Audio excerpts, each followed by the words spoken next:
So, let me look here. Have you got your bang bangs? Tech.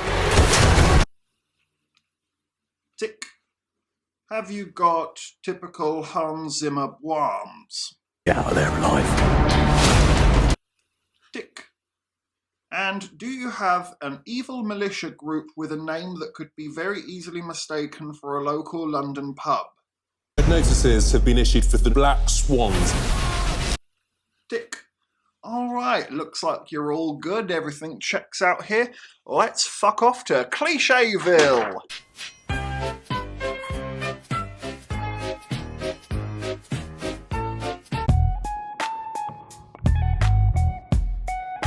Hi guys, and welcome back to my channel. Today we are reviewing S.A.S. Red Notice. It's available on Sky Cinema, starring Sam Heughan, Andy Serkis, Tom Wilkinson, Ruby Rose, a few others. Let's just go full spoilers with this big old pile of shit, shall we?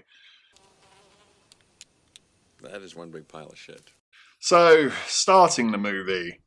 It just starts. I don't know if there's predecessors to this movie, if this is one of a long line of movies. I have no idea, but it just kicks off. You don't know who anyone is, you don't know who's on whose side, you don't really know what's happening. There's no backstory to anything, it's just kicking off, and you're just there. You meet your main players and everybody is doing something completely different to the other. No two characters seem to be in the same movie. Ruby Rose and Sam Heughan's character, they seem to be in a Bond movie, a really bad one at that. Andy Serkis and Noel Clarke, they seem to be in some sort of Call of Duty cutscenes. Then the girlfriend is just in some sort of BBC One drama thing. It's just... Jesus Christ. The writing is just absolutely atrocious, and that's a harsh word. It's an accurate word. This is some of the worst writing I've ever seen. Every single piece of dialogue is used to give you an explanation or exposition. Nothing comes naturally here. Nobody just has a conversation. I mean, you even get told a character is pregnant. You can't show a character is pregnant. You couldn't possibly put a pillow up her shirt and, make her look pregnant. No, we need to put that in the dialogue rather than give these characters any form of development at any point in this movie ever. Sam Heughan's character, I described him as a Bond earlier, like a bad one, and yeah, it's that, but it's ridiculous. This guy is Captain fucking Fantastic. He can't do anything wrong.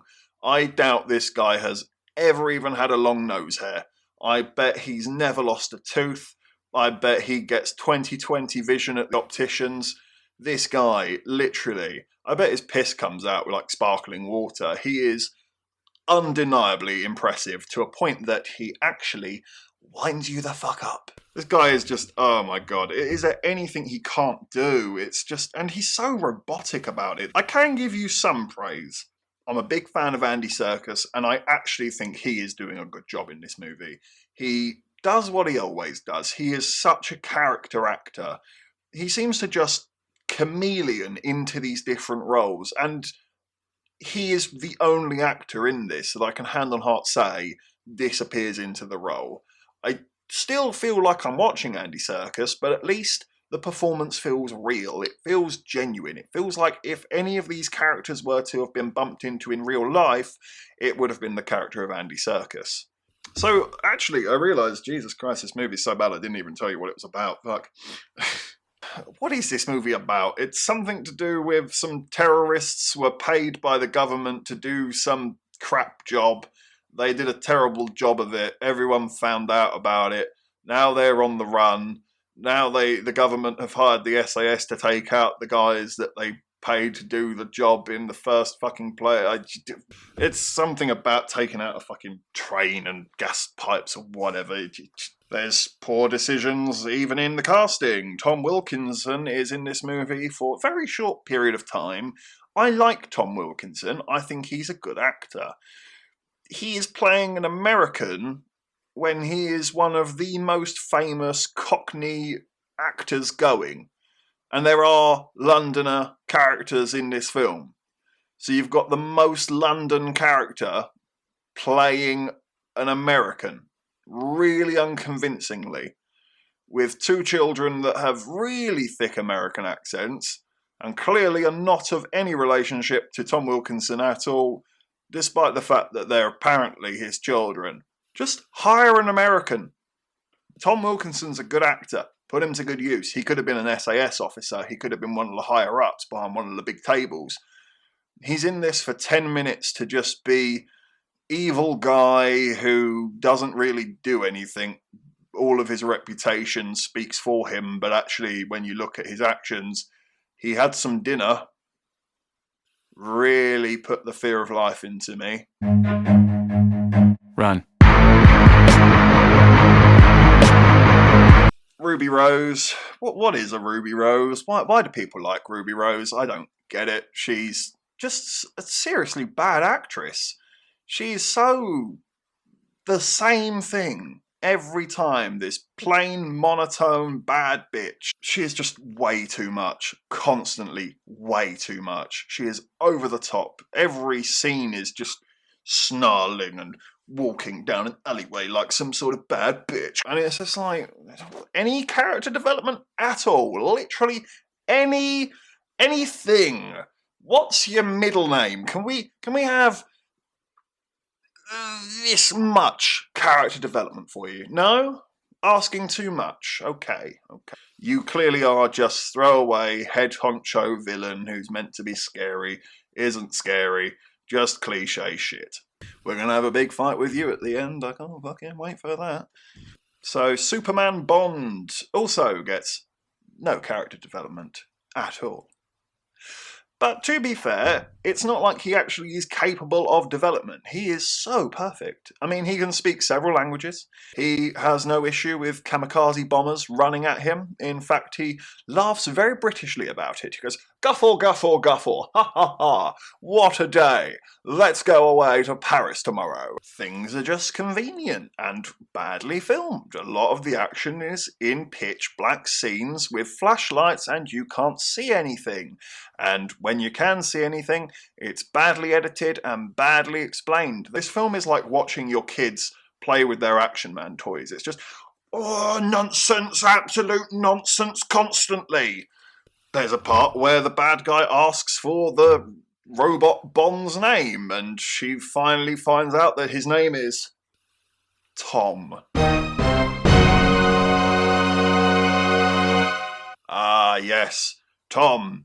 Tom Thumb, Tom Cruise, Tom Tit. Could you give us more on that? I mean, that's how badly this is written. What Tom?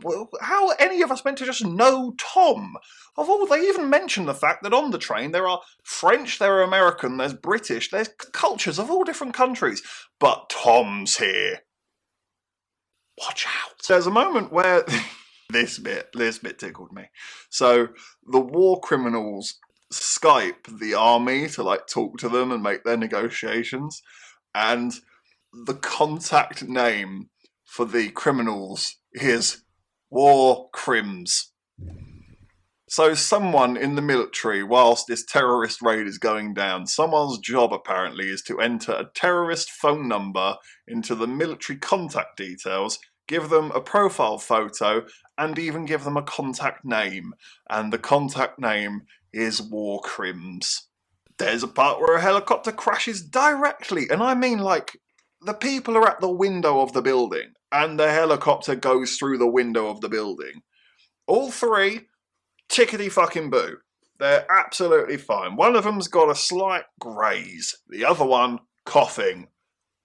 Based by that logic, I bet the guy who was shot in the head earlier has just got a bit of a headache. Captain fucking Fantastic decides to run in the same direction as the gas line that is exploding, rather than, running away from it, the thing that's definitely going to blow up. He just runs parallel to it. There's even a part where the girlfriend it's been smashed down your fucking throat that she is a doctor. It's like the only trait she has as a character is that she is a doctor. Because your profession is your personality, according to this movie. and she gets hurt, and Captain Fantastic, in the most robotic way, like, grabs her shirt and he's like, here, this will stop the bleeding. She's the fucking doctor. If anybody knows that, it's her. And then you get this whole happy ending. They're gonna get married and go and have their time in Paris. And, of course, in the most typical fashion, at the wedding altar, he gets a phone call. He's got another mission.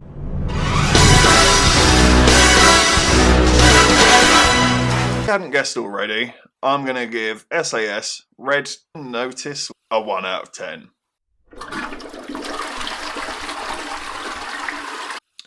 I just keep on finding the bad ones, don't I? Thanks for watching this review. If you could leave a like, comment and subscribe, I'll see you on the next one.